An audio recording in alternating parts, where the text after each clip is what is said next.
Hey guys, how's it going? It's Clara here with another Guardian Tales video, and in today's video we're going to be talking about Clara here. So just like all my other guides, we're going to be breaking down her kit, where she excels at, just how good she is, and if she's worth pulling for.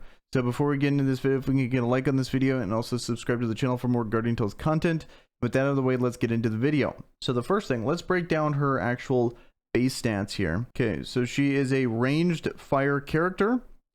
And looking at her base stats here, pretty in line with most of these ranged damage dealers. Nothing too crazy. She's not like a super high outlier, but if we look into her kit, she has a lot of modifiers that really boost her damage up to something that's actually pretty decent in my opinion. We got the 1174 attack, 5% critical hit chance, 32k HP, pretty good, and 218 defense. That's pretty solid. There's definitely some squishier range characters out there, especially when we look at her passive down here. And also she has one of my favorite party skill or party buffs for the team, which is just the generic 50% range damage. She doesn't lock herself in to a specific element, which is awesome. So regardless of when you pull her, she'll be able to be slotted right in. So I like that a lot. Also, now let's look at her auto attack. So she has Burning Arrow, fires flame arrows to deal damage to enemies. The final attack launches a piercing flame arrow. And then she has a second ability, which is Burnout.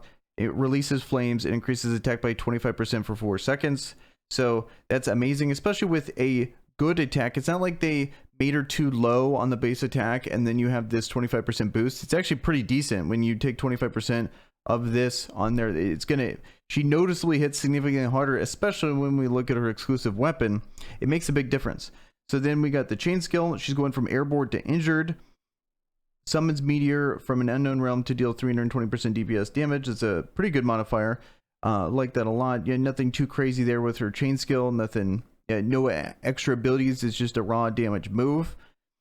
And then lastly, special ability on hit increases movement speed and defense by 20% for 3 seconds. This kind of stuff is really good for arena and Coliseum, potentially, maybe Camazone, things that you know you're actually going to take damage on. Don't really like this kind of passive for raiding. I would prefer something else if it's just purely a damage dealer, but I do like stuff like this, especially with her attack range being she's more of a mid-range character, so people are going to be able to do damage to her, so having the 20% defense increase on hit is good. Plus the movement speed. I'm always a big fan of movement speed increases in this game, especially if you're going to be kind of brawling a lot in that kind of mid-range. So both really good passives. Plus she deals damage, increases the damage inflicted by Burning Arrow by 20%, which that's her auto attack. So just a 20% damage increase on her auto attack is insane on a special ability. I believe that's one of the first ones I've seen that is just like, here you go, here's some extra damage. Then when she burns out, 25% extra attack. So overall, we're looking at a pretty high damage dealing character here. Now let's look at her exclusive weapon and see what this does. When using Burnout, fire piercing flame arrows for 3 seconds. So then she also has a weapon skill here. Continuously fires powerful enemy piercing flame arrows to inflict damage and puts enemies in an airborne state. It has good range. It's kind of a slow animation from my experience when I was playing her in arena, but it's still pretty fun, especially if you're just trying to do PvE content. It's a good hard-hitting ability. So overall, when it comes to her, what I really like about her kit so far is everything's very generic. It's 50% range damage, so she can apply anywhere. Her auto attack doesn't have anything specific to fire characters. It's just 25% base attack increase, and her special ability increases just a flat amount of damage on her auto attack. The only thing that she needs with her exclusive weapon here is that when you burn out, the fire piercing flame arrows for 3 seconds. That's going to be a massive damage increase. As we'll see, I have a test here that I'll be able to show you guys here in a moment, that you'll be able to see the difference between just having a random fire bow that has roughly the same attack versus her special exclusive weapon and how much damage just this one little passive does for her ability there. Now let's talk about where I think she's going to be good in. So in arena, I think she's okay. She's nothing too crazy in arena. I think even good range characters, when we're talking arena here, need to have maps to where you can actually move around and you can actually dodge. Stuff like this map right here is going to be a very melee focused map. there's a few, I forget the names of the maps, but there's certain maps that actually range characters can excel in, where you can actually move around and kite. Those are going to be the maps that she potentially could be good in. And there's a lot of Earth characters going around in the current meta, so I can see her having some use. Even if a ranged character is good, usually based on the map, they can get bullied pretty heavily by these tanky characters such as Arena, and just really kind of put it on her. So it's going to be tough to be able to get away with that. But if you can find a counter, or if you're looking for a counter for Earth characters, I think she can be actually pretty good. But Colosseum, I think pretty much when it comes to Colosseum, if you don't have much range, you're not going to do well in Colosseum. And looking at the rankings up here, it's dominated by Earth, but all these characters have better range, better synergy. They bring more, they reduce defense, they heal on their own. They also have very good generic party buffs, so you can splash them in.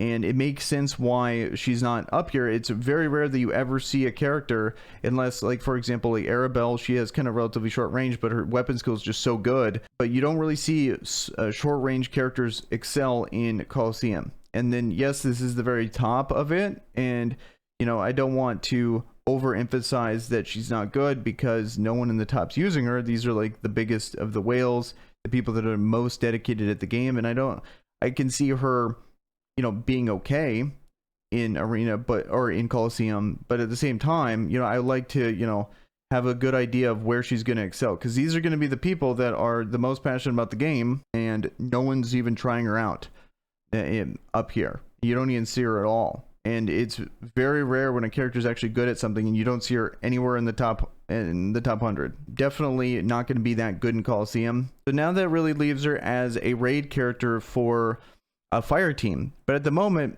most fire teams are all melee, so she doesn't really slot herself into an existing fire team. Then you have characters like Lucy here, so she's slotted into a ton of other teams. Like, for example, I have her in my basic team here. She's fantastic, but does it really justify using her over, for example, Clara? Or, for example, pulling her away from a basic team to then work with Clara, and then finding two other characters that are going to be fire for this team are going to be pretty tough, because the only other fire melee character is going to be her, or it's going to be Elvira here. It's just really hard to find a very good ranged fire team. You can maybe get away with it with other characters that are also splashable, but I just think it's too hard to justify breaking up these other teams to make this work, unless someone could like prove that there's a really good fire team that is significantly better than the existing fire team and ranged, and it doesn't break up other teams that badly. Then sure, you can probably make it happen. But at the moment, I just don't see it ever being worth it. And even if it's kind of close, it's such a massive investment to go for someone like this just for raiding, and you have to break up all these other things for a pretty big change. It would be really tough for me to find any justification for something like that, in my opinion. She could be a decent character in Arena. I think she's a fun character. She's generic enough to where you can splash her. You can put in other, if you're looking for a ranged character that has the 50% range boost, and you're able to put in these other abilities on here, like, or these other elemental damage dealing abilities, and it fits your chain, then sure, then I think she can actually be pretty good on this and splashing into another team. But she's definitely not going to be good enough to justify building an entire fire team around. And then her chain is a little unique, where it's airborne to injured. So let's see if there's any other airborne to injureds out there, and having anything with airborne in it. So Camille is an airborne to injured, and he's been used in the water teams as well. Maybe you can justify that, but the reason why he's so good is he's decreasing defense, and that's invaluable for your damage. Bigger damage input is in a raiding environment. She doesn't provide that. She boosts herself up, which is cool, but then you're also losing one of the best parts of her exclusive weapon when you change her element, which is this part here where you get the piercing on this. So it's going to be tough to kind of fit her into a place, especially when you got this character that's an absolute no-brainer in Camille to invest all your resources into, and he fills that kind of same slot where he's a 50% range boost, he has the 20% damage decrease, he does a ton of damage himself, and he's already better in so many other parts of the game that it's going to be very tough to justify this. Also, he's synergizes well with the other Earth characters that are also dominating the game too. So it's I think Clara is a solid character, but characters like this, unless you just happen to pull her and you're early into the game, these are going to be the kind of characters that I would dodge and wait for something better.